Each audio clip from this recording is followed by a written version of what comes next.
Olá pessoal, tudo bem? Então a gente vai dar continuidade e falar sobre outros tipos de materiais e estruturas que são utilizados em núcleos, em materiais compostos. Né?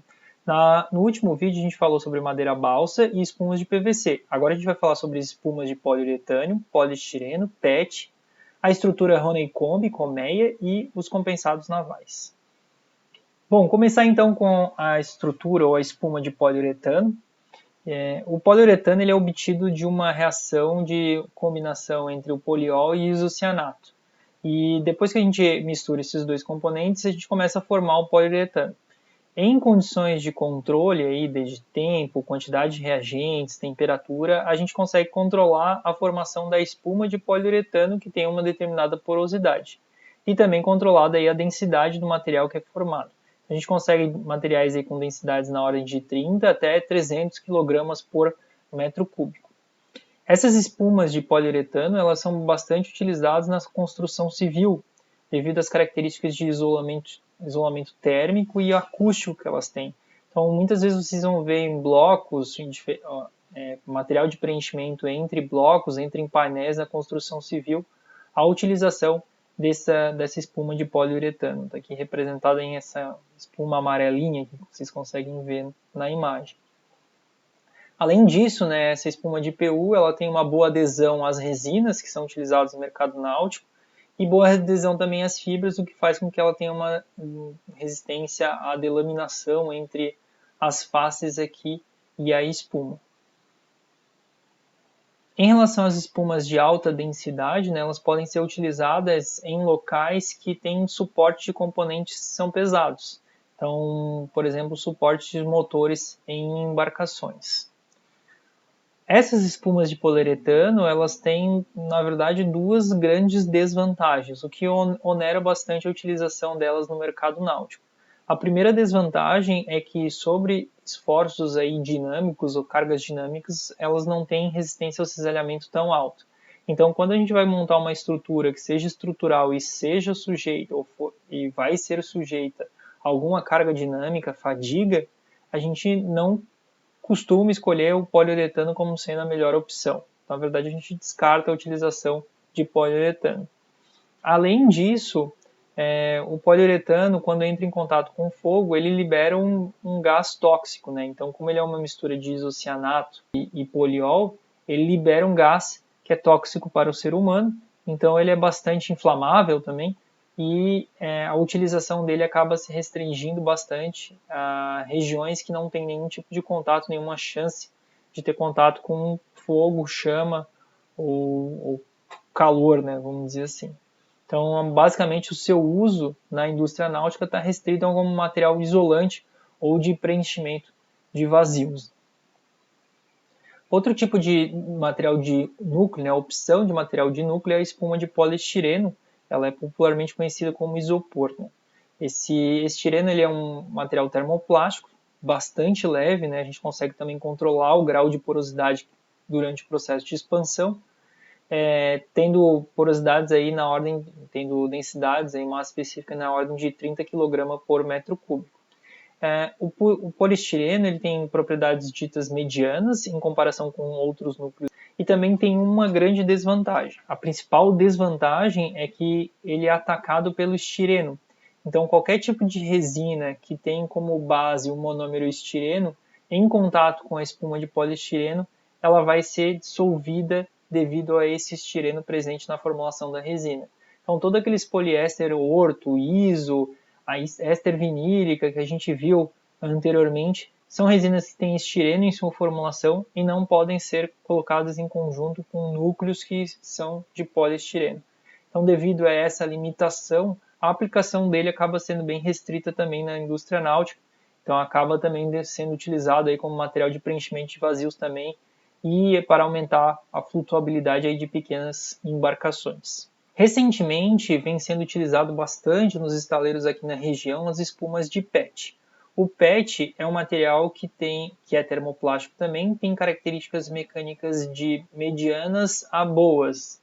Além disso, ele tem uma boa característica, uma excelente característica aí de relação de fogo, em contato com fogo, fumaça e toxicidade. Então acaba sendo uma boa opção aí para o mercado em geral, né? Antigamente, as espumas de PET, elas tinham poucos fornecedores que trabalhavam com ela e o preço dela era meio que restritivo em termos de aplicação. Hoje em dia, devido a essas características e alta demanda no mercado, ela acaba se tornando uma boa opção aí para a utilização como núcleo em materiais compostos, sendo competitiva em relação ao PVC semi-rígido também. Uma das estruturas mais interessantes aí na parte de construção naval e construção de materiais compostos são as estruturas de colmeia ou honeycomb. Diferente do que a gente viu até então, essas estruturas elas não são caracterizadas somente pelo material utilizado, e sim por sua tecnologia utilizada. Essas estruturas elas são chamadas assim porque são estruturas hexagonais, similares a um favo de mel, um favo construído por abelhas, né? Então essa estrutura aqui tem uma alta resistência à compressão na direção dos favos, tem uma baixa massa específica e tem uma alta resistência ao cisalhamento. Então essas características fazem com que esse tipo de estrutura seja interessante para a utilização em materiais compostos, em núcleo de materiais compostos. Em relação às características, né, então ela é um recurso estrutural versátil e de baixo massa específica ou peso específico, e ela é utilizada em cascos e pisos de barcos e iates. Assim como os outros tipos de núcleos, também há algumas desvantagens e limitações na utilização de honeycomb ou colmeias. Né?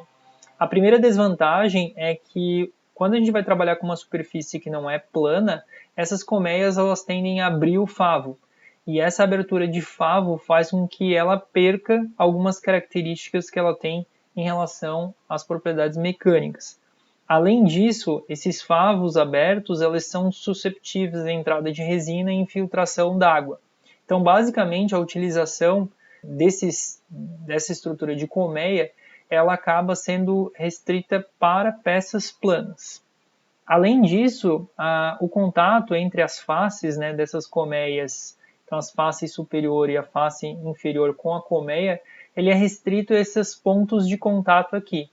Então, como a gente tem poucos pontos de contato em comparação com uma espuma, por exemplo, de PVC semi-rígido, é fácil acontecer a delaminação, que é o escorregamento de uma lâmina aqui sobre esse favo de mel. Então tem que ter muito cuidado, favo de mel não, essa estrutura de favo, né? Então tem que ter muito cuidado ao se processar esse tipo de material para garantir uma boa adesão entre as faces e a estrutura hexagonal aqui.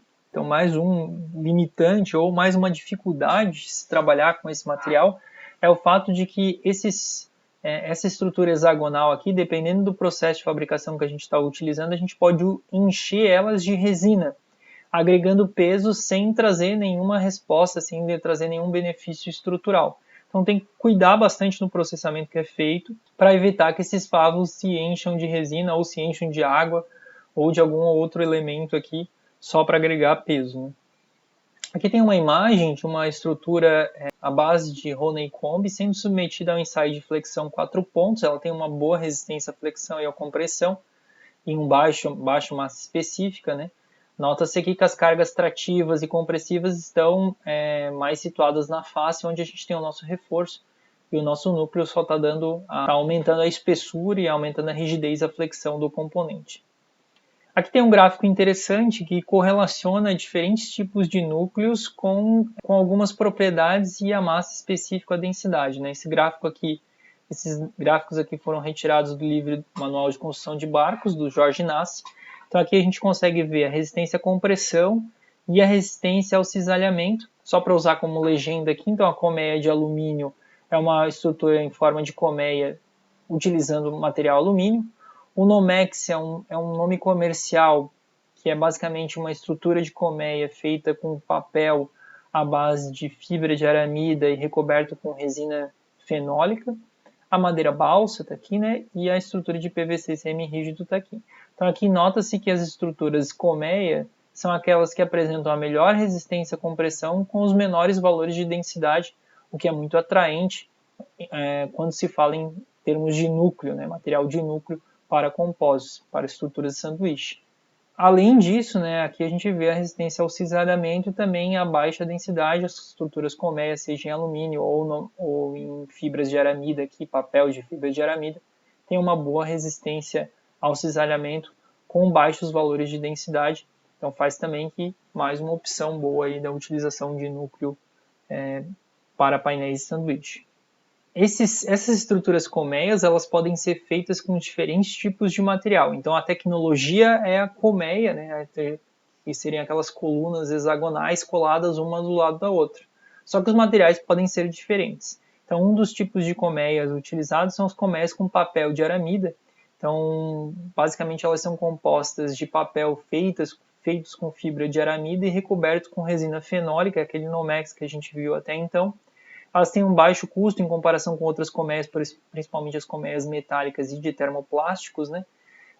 Em contato com a água, elas degradam com relativa facilidade, então elas têm que ser bem isoladas, e tem uma rigidez alta, com baixa resistência com alta resistência ao impacto, né? Está escrito errado aqui, é alta resistência ao impacto devido a essa aramida. As colmeias metálicas de alumínio são as talvez são mais interessantes, são bastante utilizadas no mercado aeronáutico, aeroespacial, aí, porque elas resistem a altas temperaturas e podem ser trabalhadas juntos com prepregs. Então, se a gente vai curar uma resina aí com temperaturas mais elevadas, a colmeia não vai sofrer nenhum tipo, esse tipo de núcleo não vai sofrer nenhum tipo de abaulamento devido a ser fabricado com material leve e que resiste a altas temperaturas. Uma das restrições maiores é o fato do custo, né? Então esse material acaba tendo uma restrição de aplicação no mercado náutico aqui devido ao alto custo. E existem colmeias aí de materiais termoplásticos também que têm propriedades interessantes, só que o custo de fabricação, o custo de obtenção ainda é relativamente alto em comparação com outros tipos de núcleo.